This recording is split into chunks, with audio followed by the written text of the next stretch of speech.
This is a place where I've been a lot, actually, the DC Improv. I've been performing here as a stand-up comedian since 2002. I know. Where has my life been going? But no, this is a great place, and I love it here.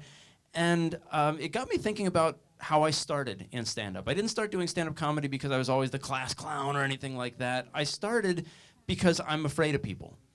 Seriously. And I thought this would be a way to kind of make me a little less afraid of people. Like, if I'm talking to you after the show and I'm looking at you right in the eyes, it's because I'm deliberately saying to myself in my brain, remember, make eye contact. These people aren't going to hurt you. It's just a person. I have to do that. And it's gotten slightly better since I've been doing stand-up, and that's kind of been the point of it. The very first time I ever did stand-up, it was actually easy. And that's because I was on campus in college, and I was telling jokes about the college to an audience that was mostly my friends, and they're all nice and supportive. And I thought, that's great. Comedy's so wonderful. It's easy. All you have to do is tell jokes about that building over there, and everyone's like, I know that building. No. And I learned no. The summer between my sophomore and junior year, I decided, okay, if I'm going to really do stand-up, I have to try doing this at an actual comedy club, someplace that is full of people I don't know. And as it would turn out, that would be half true. There would be people I didn't know. It would not be full. But I'm getting ahead of myself. Here's what happened. So I'm at home in my parents' house in Delaware for the summer, and I did what you do in 1999 when you're trying to find something. I did a Yahoo local search. Some of you remember that. It was like, it's amazing. You could search for stuff? Wow, it's the internet.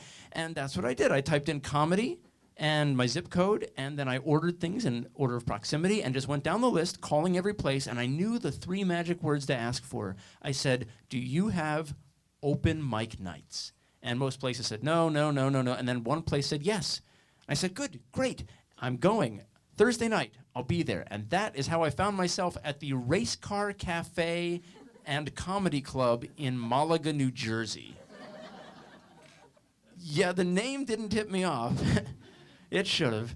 So I go there. It's a redneck bar for people who like watching stock car racing. The walls are covered in checkered flags and big italicized 2-digit numbers that I know are race car numbers or something. I don't know. I really don't belong there.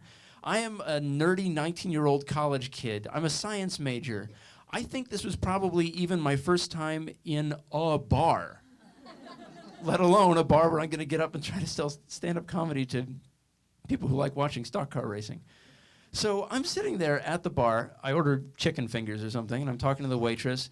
And I said, so this is the open mic night? And she says, oh, yep. Every Thursday, it's open mic. The band that's playing right now, the blues jazz band, when they go on break, it's open mic.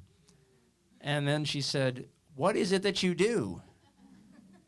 And I said, stand-up comedy. And what she said to me, I'll never forget her answer. It should have tipped me off. She said, oh, that could work. Right, I should have run out the door at that moment. And apparently, I would learn later that it's called the Race Car Cafe and Comedy Club because once a month they have a comedy show. This is not that night. This is an open mic night in the sense of when the band goes on break, if you have a guitar, you can get up and play a couple songs.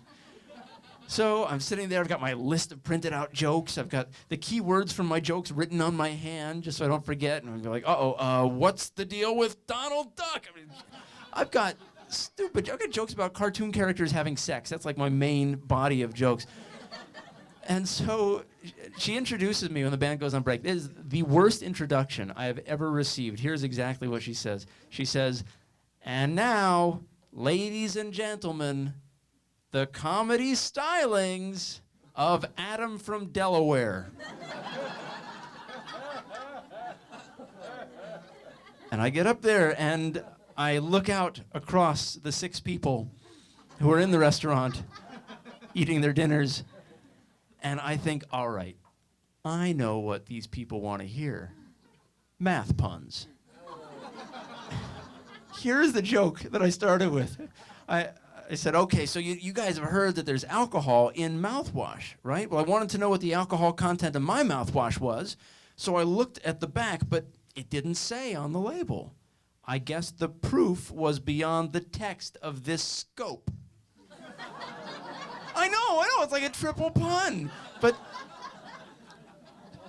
nothing.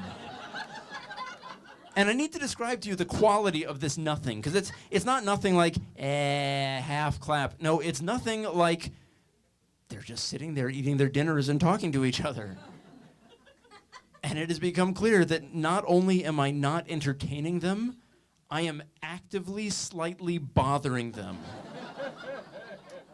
And then another thought hits me. Oh, I have 9.5 minutes left. And so, again, I think, well, the problem is the math pun wasn't high level enough. Let's go to calculus.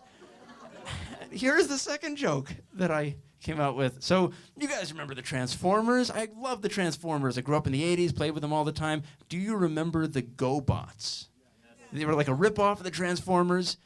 That's interesting. If the GoBots were derivative of the Transformers, does that mean their leader was Optimus Double Prime?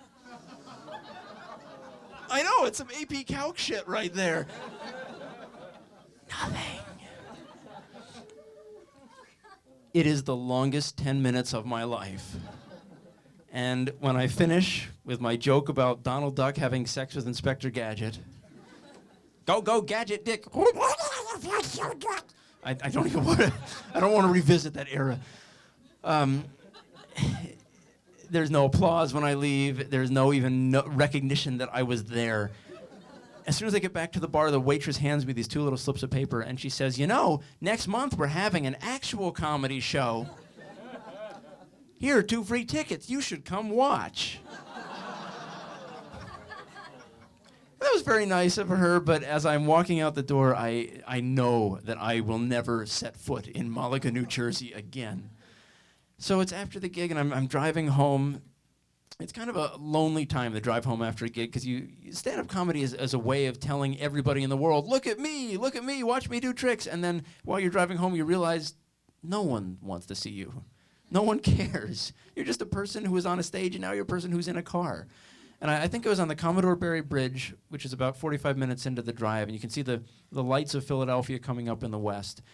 And I thought, you know, there are 2 ways to interpret this. You can either say, that sucked, and so I'm never doing that again.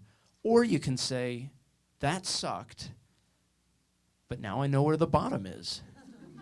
Right? I should keep doing this because I am assured it will never be that bad again. As it turns out, I would be half right. I have done worse gigs than that. I have performed for a high school Model UN competition where someone forgot to tell me that a quarter of the kids were from Mormon high schools, and the teacher started pulling them out as soon as I swore.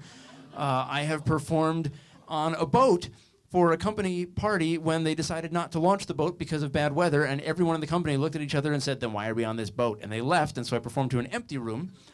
I have performed for a Purim party for a Chabad, an Orthodox Jewish bunch of people who are not all that into comedy anyway, and then the rabbi's son waddled across the middle of the room. He's 3. He's dressed as a clown. He smacks his head on the corner of the table, starts bleeding out his forehead. You can't tell jokes after that. It's like, so Donald Duck and Inspector Gadget. No. So I've had worse times than that.